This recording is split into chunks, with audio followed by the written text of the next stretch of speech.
Hello and welcome to my backyard. My name's Kyl Reber. This is the COVID Conversations.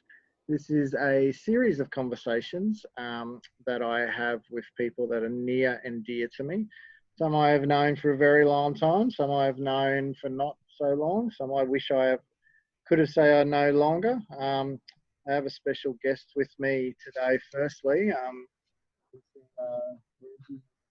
Sitting here a little sleep in the Brisbane sun, but he's not the source of our interview and he wouldn't have much to say anyway. With me, I have my good mate who is in semi-lockdown still in beautiful Christchurch. He has spent the last 4 hours constructing a backdrop in his man cave, which you need to see to believe.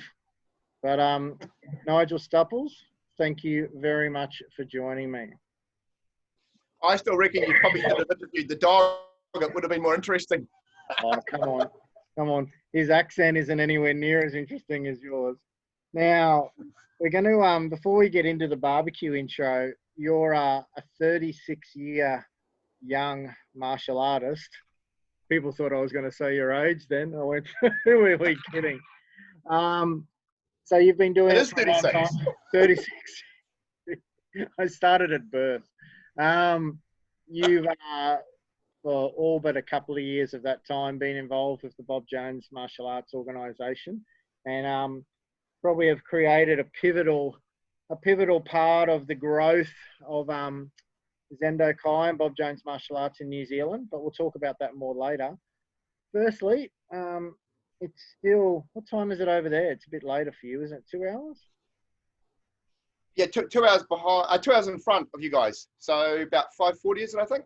Oh, so you could have 3:40. You could have had a quiet one if you wanted to, but I'm still on the water. So no, same. This guy is really putting it on for this interview. He is really putting it on. All right, so let's do the barbecue intro.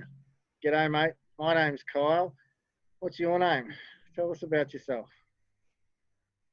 Rightio. So, well, obviously martial arts is a big part of my life. Started in '84 at school doing judo and boxing at high school. In '86, came across a good friend of mine, Sean Purcell, who I went to school with, got me into Zendo Kai. Unfortunately, well, it should be a few years ago now, a decade ago, he passed away due to cancer. But in '88, I had a break due to being my fifth form, which is our major year for schooling. I stopped for 9 months and came back the year after, and then really got back into it. '89, did my black belt. And then at the end of '89, of doing my black belt, I started the first club in a primary school hall. And we've had 8 clubs since then in Riccarton area, with the last 4 being full-time, 5 actually, last 5 being full-time clubs as well. So that's been a fair whack of it. Apart from that, I also obviously I run a gym, so I run a Findy Fitness here on my shirt. Don't know if you can see it on there. He didn't even mean to wear that shirt. He just had it on. He was just walking around the house with it on. Actually, I've had it on all day. Sorry, I didn't get dressed up for you, Kyle. Sorry. Oh, don't stand up, whatever you do. But martial arts wasn't obviously all I did, and for the first 18 years of leaving school, I actually worked in a family business. Conrail Products, doing industrial rubber molding and engineering for my father. And actually, funny enough, well, not funny enough, our father passed away last year. So we've actually, for the last 12 months, just been, we've sold the business and building and just moving all that on and cleaning up those parts of, I guess, past life. But industrial rubber molding and engineering is probably more a trade that I had, so to speak, although I never went to university to do it, self-taught and by my father. So yeah, I love tinkering. So I have for those that know me, I have a shed. Maybe I have a couple of sheds. You have a lot of sheds. I've been to this. A lot of sheds. But we've actually, I've turned one of them into a workshop, and it's I can pretty much build whatever I want. Everything from welding out there to building. I've got all the gears. It's been great sort of last 4 or 5 weeks now, building a lot of stuff. So we'll talk more about lockdown, because obviously the situation with you guys is different to us in Australia. We'll talk more about that later. Um, let's go back to like you said, the tinkering. Is that something that gives you a little bit of just, I can just do this and zone out for a little bit? Yeah, very much. I like inventing stuff, as weird as it sounds. So something I'm working on at the moment is, I'm very lucky. We've got a spa pool in our backyard, and I like to read, and I like to read books in the spa pool, but you can see an obvious problem. So one of the things I've actually been working on lately is I've got a microphone, adjustable microphone stand. I've managed to put getting hold of a piece of brackets that you use to read musical instruments on, and attaching that to it. And then I've got a motor that'll have a rubber flaps on it that'll turn the pages by remote. Oh my So yeah, God. I like to. In fact, I think you might have seen my latest, well, one of the martial arts inventions that we had on our main road here, of Oh, a yeah. dummy with a pair of nunchucks. It had LED lights in it, and it sits here and they spin around. So I Yeah. love inventing stuff, and I think I actually got put off it many years ago. So myself and a good friend, first year at high school, we, for the science fair here in the South Island, invented a telephone with TV. So what we're doing today, we actually did this when we would have been 13, 14 years of age, where we had two wooden boxes. We put a camera, a TV screen, and a phone, a literal phone that we pulled apart. We built it ourselves, and we had them about 20 meters apart. Now Yeah. we actually got kicked out of the science fair because we got told that we must have had adult help to do it, and there's no way we could have done it on our own, which we actually did do it on our own. So we got expelled. And at that point in time, we actually stopped doing a lot of inventions. And I think it sort of paused me for many years, and obviously went down different tracks because of it. But I'm certainly coming back on now. Isn't that interesting? And it's funny, like, I really love doing these interviews, Nige, because I've known you for probably 15 plus years now. And there is always something interviewing people. And it's funny, like, no matter how long or short I've known someone and I'm interviewing them, I will learn something new. I didn't know that. And that answers a lot about your personality. All positive, by the way, all positive. Let's go back to martial arts. So this is always one question that I have for people, especially those that have been doing it for so long. 36 odd years or 34 years in one style is a long time to be, I guess, working through it and still learning. And you are one of the people in the Bob Jones martial arts system that is basically traveling a lot and doing the trips and promoting the trips and all that sort of thing. Two questions. Number one, how does a guy get involved in martial arts? Was it a natural thing or was there a catalyst? And two, why does one keep doing it? Go. Right. Initially got involved in it due to being bullied. So I was tall for my age, but very skinny and no confidence. Yeah. So that was the initial reason for joining. After a few years, I think like most of us, the bullying thing wasn't an issue. That sort of sorted itself out through doing the martial arts. Why do I keep doing? I love learning new things, and it's gone from just a different martial arts experience to everything in life. So I see everything as a challenge, and it's now driven me to go, how can I help more people? That's probably my biggest driver. And martial arts is so diverse. I don't believe it's just about the punching, kicking, and any of us that have been around for a few years understand that. So everything I now do comes from a martial arts concept, from business or businesses right through to my lifestyle and the way I see the world. I take it from a martial arts perspective. What about like, go back a little bit to the bullying side of things, and then you also mentioned that a good friend of yours, the late Sean Purcell, got you into martial arts, or more Zendo Kai. It's funny, it's very similar to the story I have where I was doing another martial art, and then my best mate, Bruce Mail, was doing Zendo Kai, and I didn't know a lot about it. I only knew that he was doing it and he liked it, so I thought I'll give that a crack. Did you have any prior knowledge of Zendo Kai? You thought, well, he must like it and I like what he does, so I'll just do it too, and there we are. No, I was getting picked on at school. Sean and I had been really good friends at intermediate school. At high school, when I was getting picked on, Sean had actually noticed it and said, "Hey, look, why don't you come down?" At the time, Sean was a green belt. He goes, "Why don't you come down? I think you'll love it. I really enjoy it." And he goes, "No one picks on me now." And obviously, the BJMA was a wee bit different back then in the way that they dealt with challenges. So it went hand in hand. And once we got onto it, what's happened now is good mates. Let's face it. We all mostly have a common theme, and is that we're positive people. When we get challenges, we look at it from a challenging perspective and look at what we can learn from it. I've often said that there is that sort of camaraderie, because Sean, before he passed away, he was a lifelong martial artist as well, so he continued to travel through as well. Was it good to always have, like, you were always mates, always training? Did that just make it stronger and stronger and stronger? Definitely. Like, we socialized just as much as we trained together.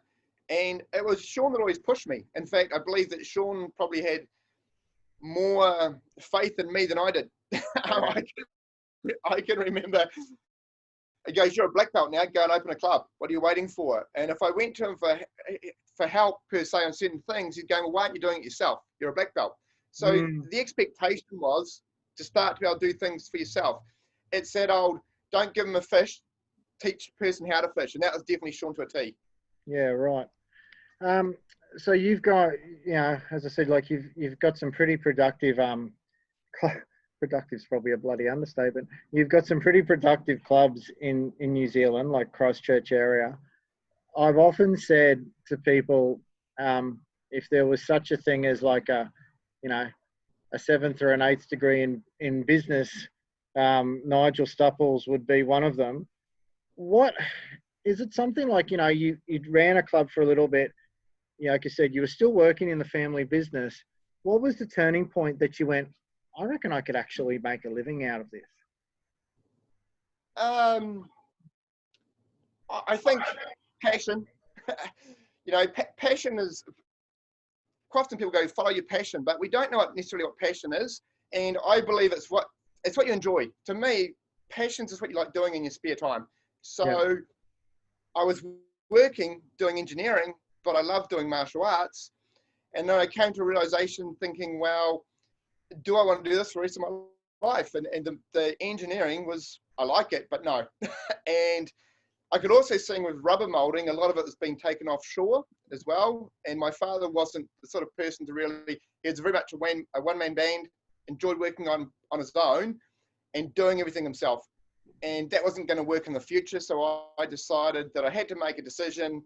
If I was going to be where I'm going to be, where I want to be in the future, I need to change. So I did. And I thought, well, worst case scenario, I've had at least two jobs my whole life. So since I've been 16 years of age, I've always had two jobs, minimum, sometimes 4 or 5.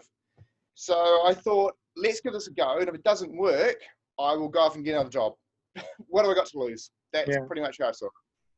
And it's you are one of those people too that, like, through martial arts, how did you meet your beautiful wife, Anna? Not sure if I could say that. No. But she's involved. She's involved in martial arts now too. Okay. I kicked her out of the bar. So I used to, I actually did a lot of security work, security for over 10 years, and owned a security firm as well. And actually the first time I wouldn't let her into a bar because she was too drunk. Actually, I later found out about a year later, she's having a gallstone attack and had to go to hospital. You always look at the lighter side of things, Nigel. I like that. But I guess the point I'm making is you're like, Anna is, she is a 4th degree black belt now in the system. Your son Axton trains. She's an integral part of running the business. You guys, it is a real family effort, which sometimes, as I would know, it's hard because there is that time, are we ever not working? Like, can we just talk about something other than work? But I think you know, you've got trust in somebody that, you know, will help you along and will do it all with you, you know. Yeah, I believe you can't do anything in life is done better with other people, and it makes it a lot easier. One thing I've learned with business, and I apply that to a lot of things now, is if you need to with other people, you've got to have other people on board because it has ownership and you can bounce ideas. And when you've got challenges like we have at the moment, man, it's way easier to have people to talk to. And if you like what we're doing now, even the BJMA with martial arts, we've got lots of us in different cities around the globe that we can talk to and get ideas off and how they're dealing with the same issues. So and definitely having that family aspect helps a lot. and it's just been, yeah, it's just been amazing. I've been saying this in a few interviews. The support from people within BJMA has just been overwhelming, and it was literally from day one. There was not people, you know, trickling. It was just a gush, a pouring of help. So it's been amazing.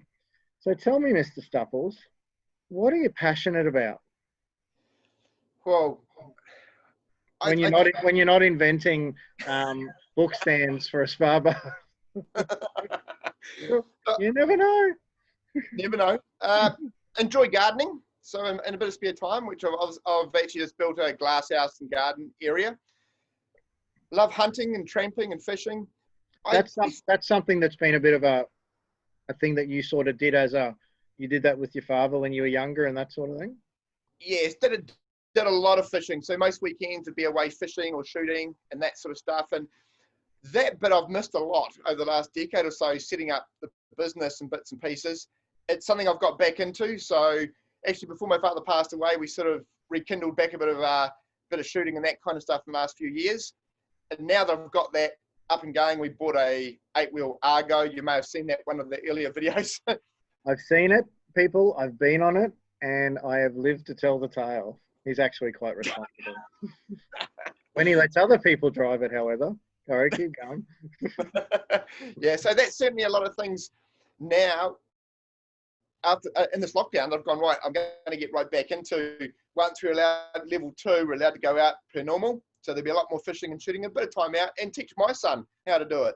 I think this has made us realise that when I was growing up, we grew all our own vegetables, all our meat and fish, we got ourselves. And that bit had disappeared the last few decades. It's something I'll be going back to, and I already am now, that I want to be 100% self-sufficient, actually because it's healthy and it's a lot of fun. Yeah, and that's something we'll definitely touch on later. Going back to like your passion with gardening and that sort of thing, one thing I've always noticed about New Zealand when I've been there, it's just so green. Would you, at some point, like you said, you've got your gardening, your fishing, your hunting, would there be a time when you reckon the Stupples family would move out of the city a little bit and maybe get a little bit of land to retire on? Yeah. Yeah. So do I need to clear this with Anna? You're going to get me in trouble. Anna doesn't know about this. No, she does. No, we've discussed this, and when Axon gets old enough, like high school, one of the goals is to get a farm and be totally self-sufficient on a farm. At the moment, it's handy just having all the clubs and businesses which are in around central. We can get anywhere within 10 to 15 minutes. So living where we are is very good, but I certainly want that rural aspect of living. And Christchurch is small. You can get anywhere in Christchurch in about 15 minutes. So even if we're rural, it's only an extra 10 minutes. I know for you guys, that's probably not that big a deal. But for me, when I can go to the club and it takes me 7 minutes to drive, if it took me 20 minutes, next minute I'm starting to go, wait, that's too long for me. Oh, look, it's important. And like you said, I know at the moment, well, where we're living now, it only takes me a minute and 12 seconds driveway to driveway.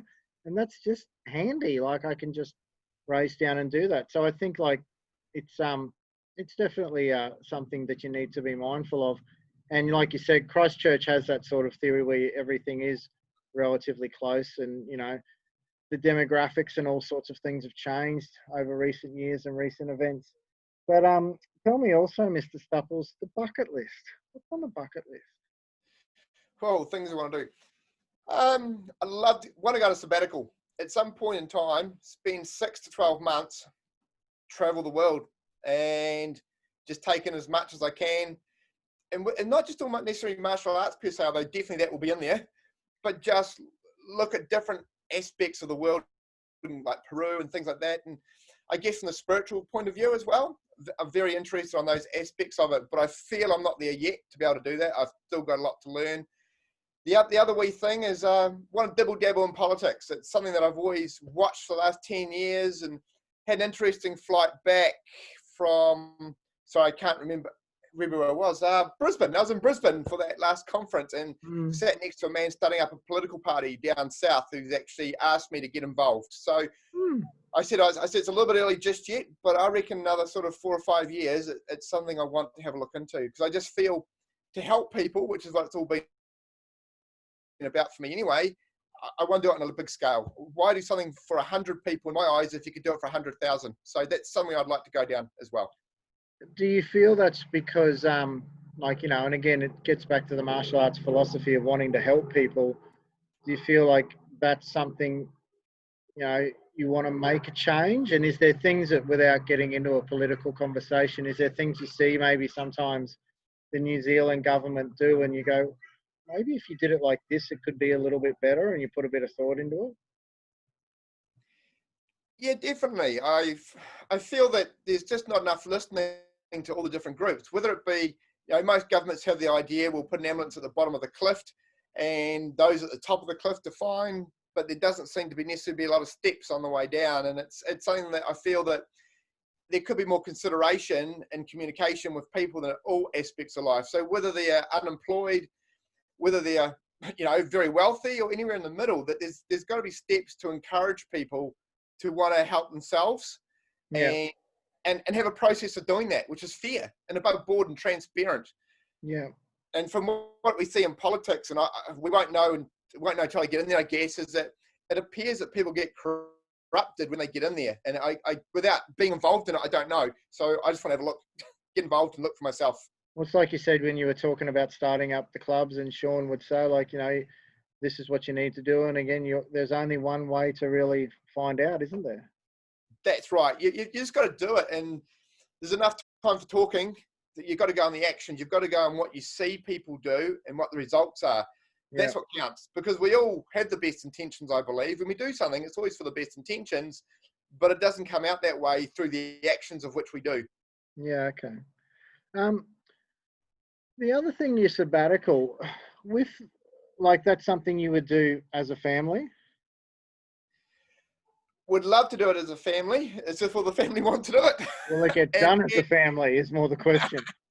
Is there a loose, what'd you say, is there a loose route you would follow? Like, is there anywhere you would sort of go, this is probably first, and then maybe this place second, and then we come around to here? I don't know. What would you do?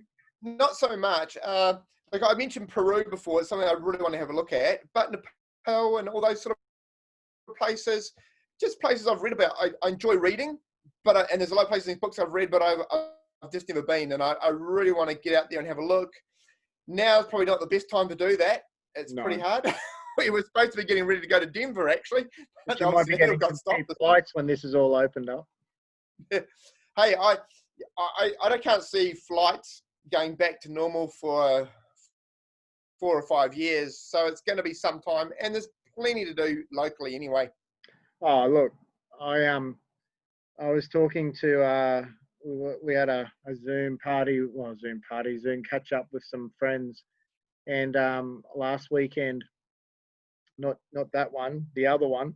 And the topic of travel came up, and New Zealand is a country that I think maybe isn't always 100% at the top of people's travels listing, but when you go there, it is just a beautiful part of the world. And whenever I've traveled there with you, there is just, like I said, it's so green and it's just so bloody beautiful. And like you said, everywhere is pretty close to get to. Like, you don't have to drive for hours upon hours.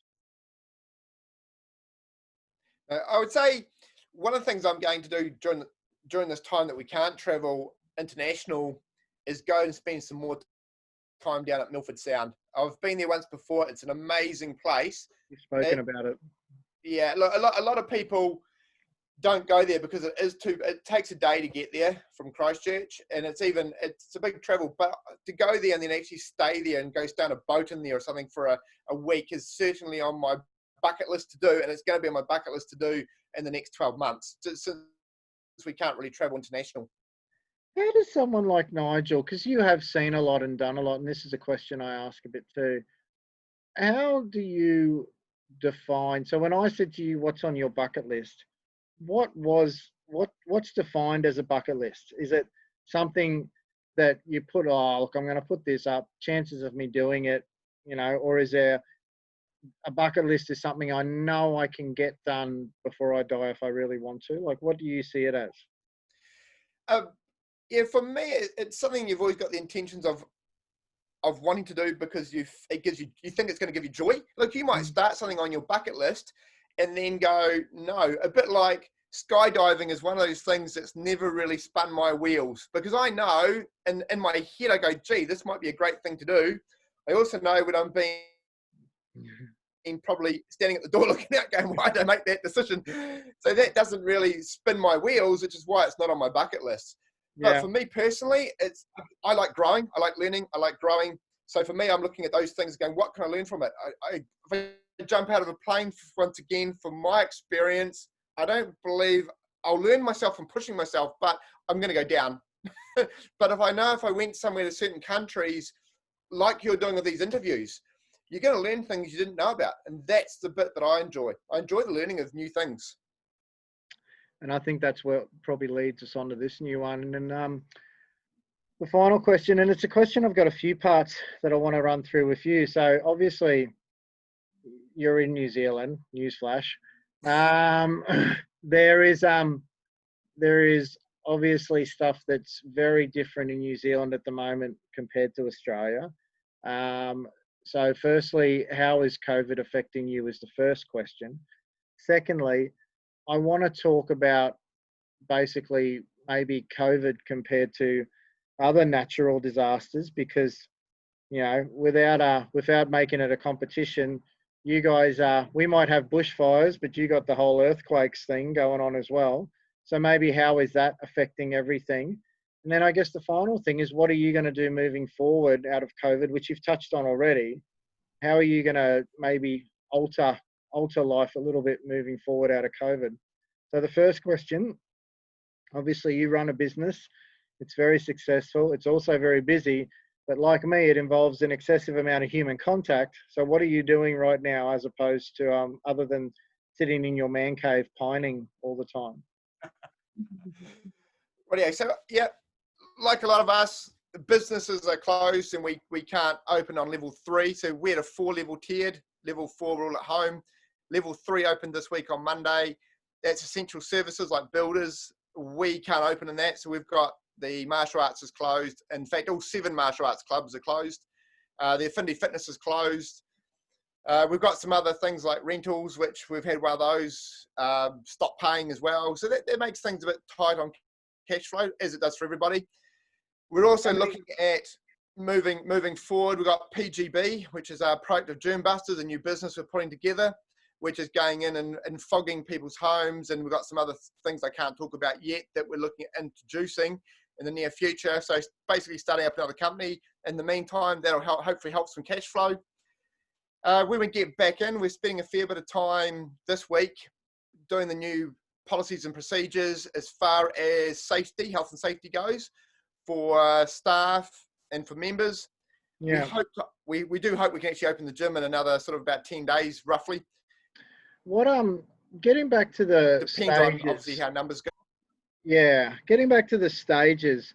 So we obviously follow a little bit what New Zealand is doing because we have such close ties, and even though you guys sometimes don't totally agree with us, we would love to have Jacinda Ardern as our Prime Minister, but fair enough, you guys can keep her. What is a stage 4 lockdown? So how long was that for, and what did it involve? And did you or did you not lose your mind at any point of time in that period? Well, our stage 4 just means you must stay home, everybody. So the only ones that were allowed out were supermarkets stayed open and health services, and that was it. The 4 weeks off, in all honesty, for me personally, I actually enjoyed it. I had a lot of stuff around home that I needed to, well, I didn't need to, but I wanted to get done for quite a few years and just never had time. Mm. So I used the opportunity to do a lot of work around home. I still haven't finished it, but I got a lot done. So look, I'm very fortunate and lucky. I have a real interest. I'm going to go back on one of your questions actually on the bucket list, or maybe a bit before that. I have a real interest on the way that I think and why I So think. do a lot of people, Nigel. Especially my wife. But whenever if I ever have an emotion that I'm not happy with, so whether it been frustration or anger, I'm really quick at stopping and going, why do I feel like that? And I think a good friend of ours, Dave Kovar, put a brilliant post up yesterday or Yeah, today. why are you angry? Yeah, hey, if it doesn't serve you, what are you doing it for?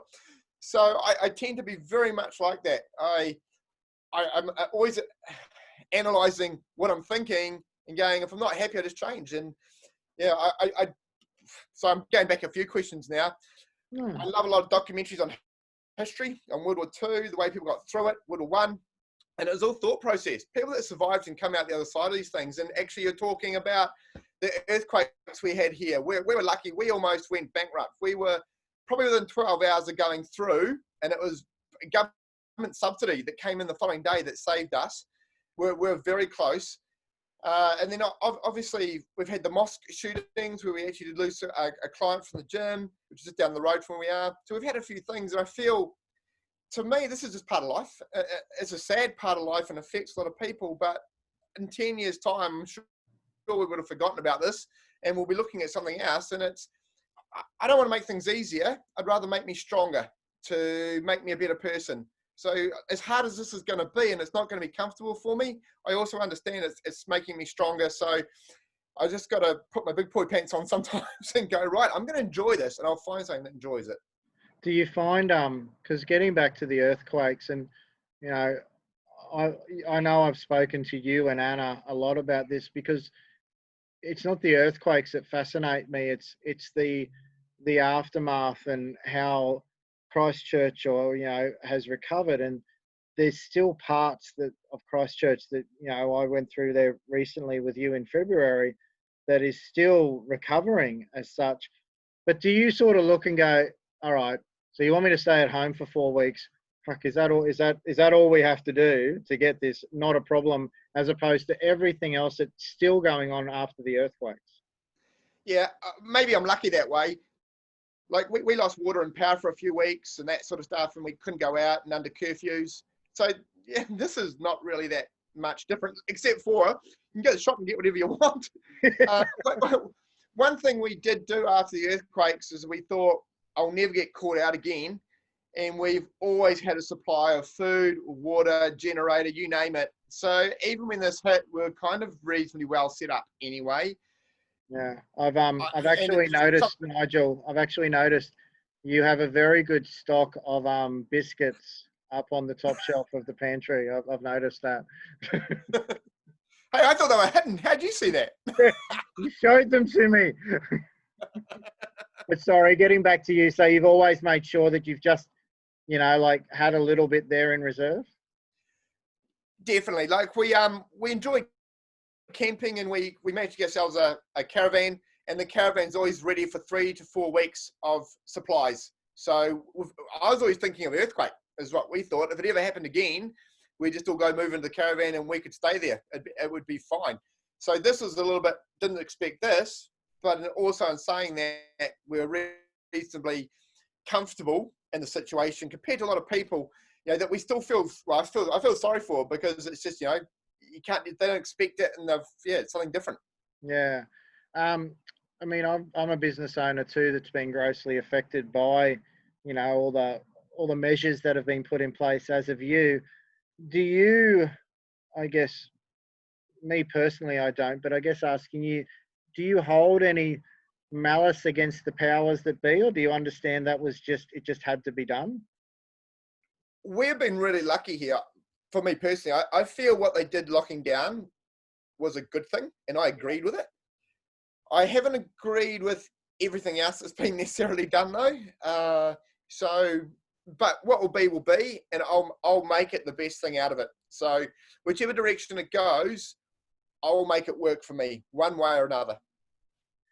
What are you going to take moving out of it?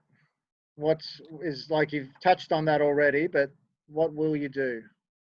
Or what will you change?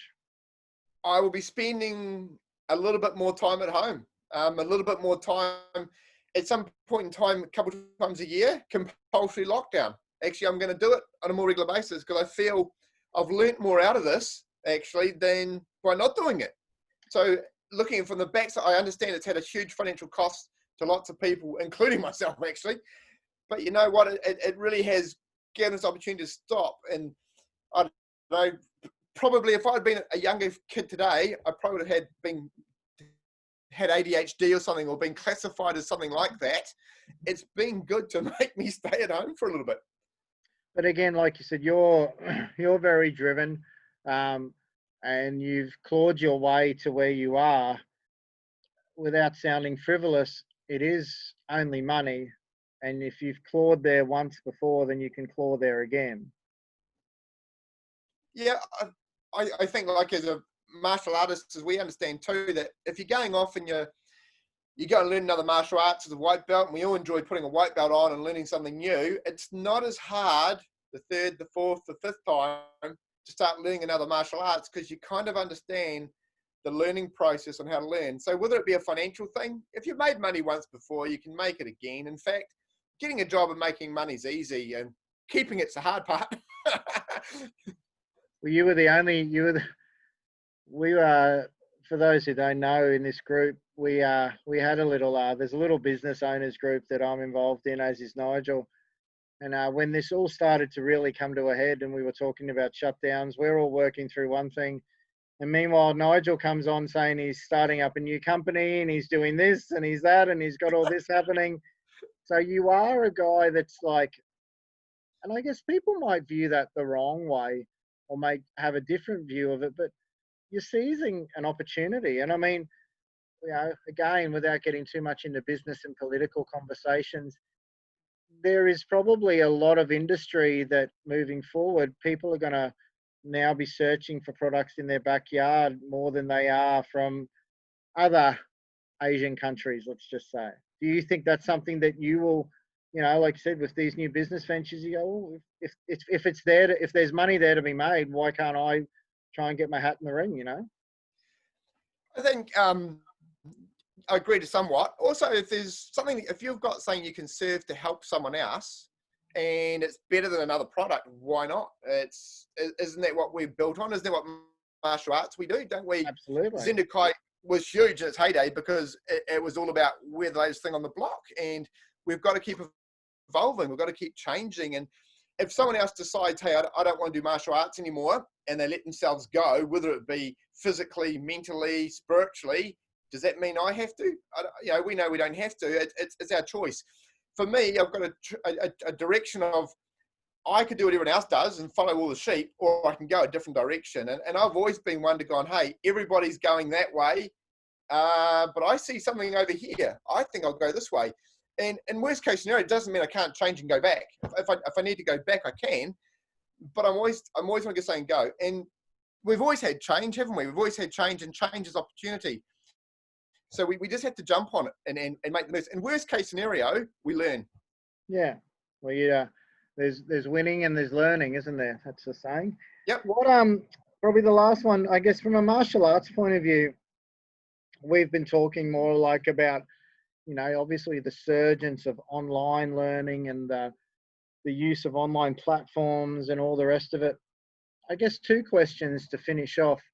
Number one, do you think, like had this have happened in like the early 90s or the late 80s, martial arts clubs, would they have just basically died because of that lack of communication? And B, what do you, from a martial arts point of view, will you continue to do things like Zoom classes and online platforms and that sort of thing? Because you've now seen there is a market that actually wants it post-event.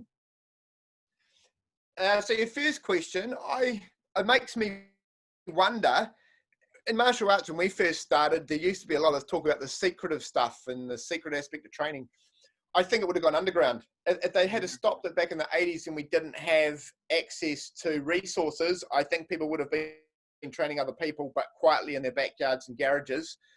The second part of the question with the Zoom, we're not doing Zoom yet. We are just doing a Facebook where we're sharing stuff, thanks to you guys as well, because we actually couldn't VO at the club like you guys had that access to. So we only literally got 48 hours notice, and we're like, holy moly, we've got to get something together. So luckily Jake is reasonably experienced in filming, so he came in and gave me a hand, and he's been running it for me on Facebook. But one of the conversations we'll be having this week is, yes, what do I do moving forward? We need to do something, I believe, because it is a resource that's required and wanted. And if people want it, give it to them. So we will be doing something online, and there's another win out of this whole thing. We've learned to do something online. Because we've had a thing. Before. Oh yeah, well, we've had a thing with our, like, some of our fly in, fly out students. So something for them externally. Do you think this is another chance for Proactive? Because again, you're quite established in Christchurch. You've worked very hard to get there. Like, and again, you have probably the most business mind out of a lot of martial artists that I've ever met. Are you, like, people are sitting there going, oh God, I just want to be opening, but you're going, no, we can do this, we can do this, we can do this. Like, you know, like you said earlier, before we went on air, you're going, I've been doing business plans, I've been doing this, whereas some people are just sitting going, I just want to go, you know, but meanwhile you're in there, you just don't work that way. So what's your first thing you're going to do with Proactive when you get open? Well, we've got to, there's no point in jumping the gun. And that's another reason why I didn't jump on the Zoom when everyone did at the start. Because I don't want to spend 4 weeks doing something that then I couldn't actually do. So that's why we've waited a bit. And I'm never generally first.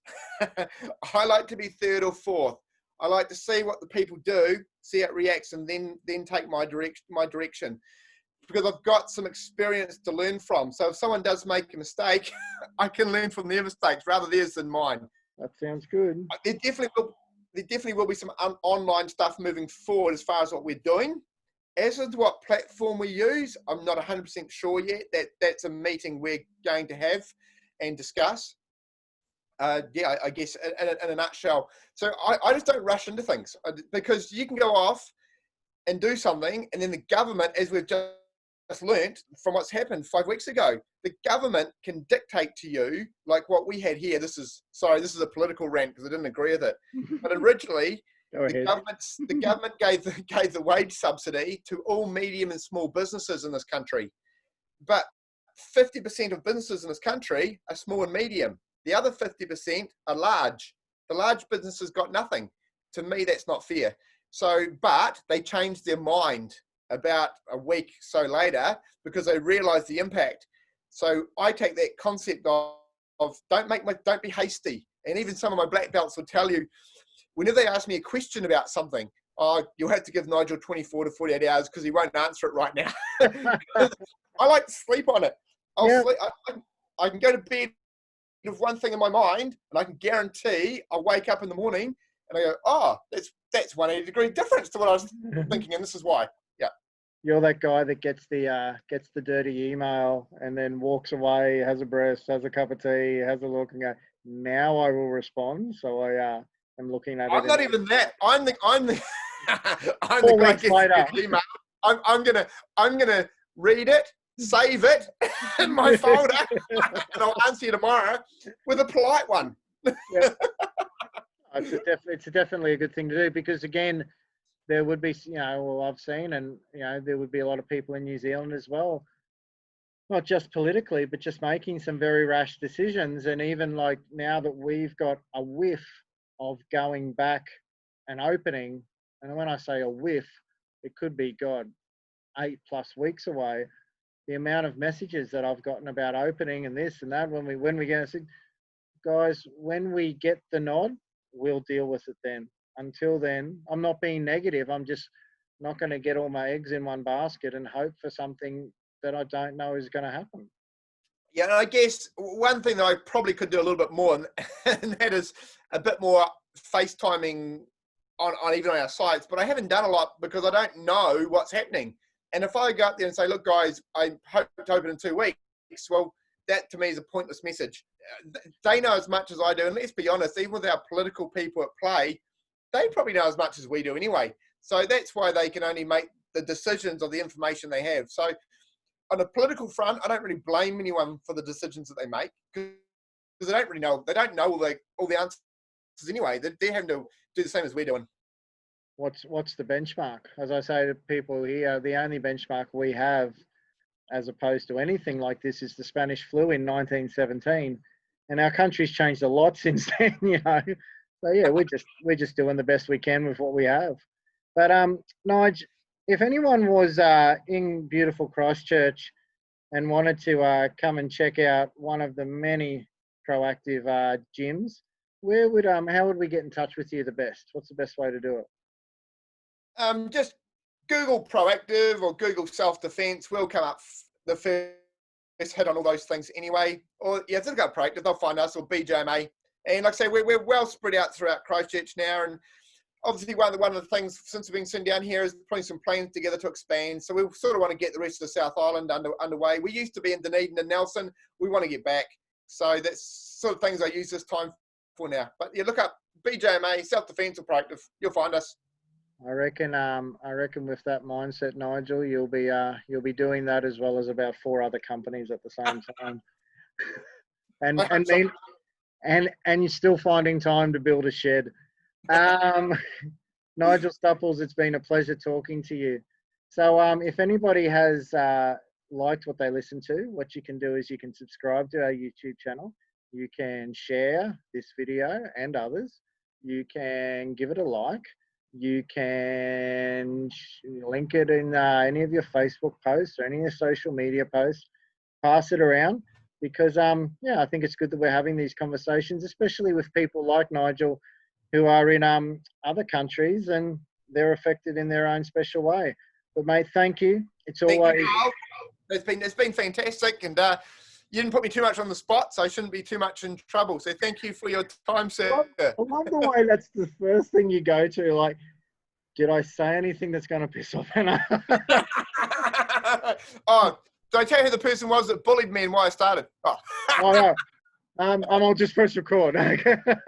Look, Nigel, it's always a pleasure talking to you. You are very much an asset of Bob Jones Martial Arts, not only in Australasia, but in New Zealand itself. And please continue doing the work you're doing. Don't build too many sheds, and please give your wife a big hug for me, and maybe give Axton a dead arm or something on my behalf. Can do. Hey, thank you so much for your time, Kyl. It's much appreciated to be considered to come on this interview with you. Thank you. No worries. Thanks, guys. We'll see you all later.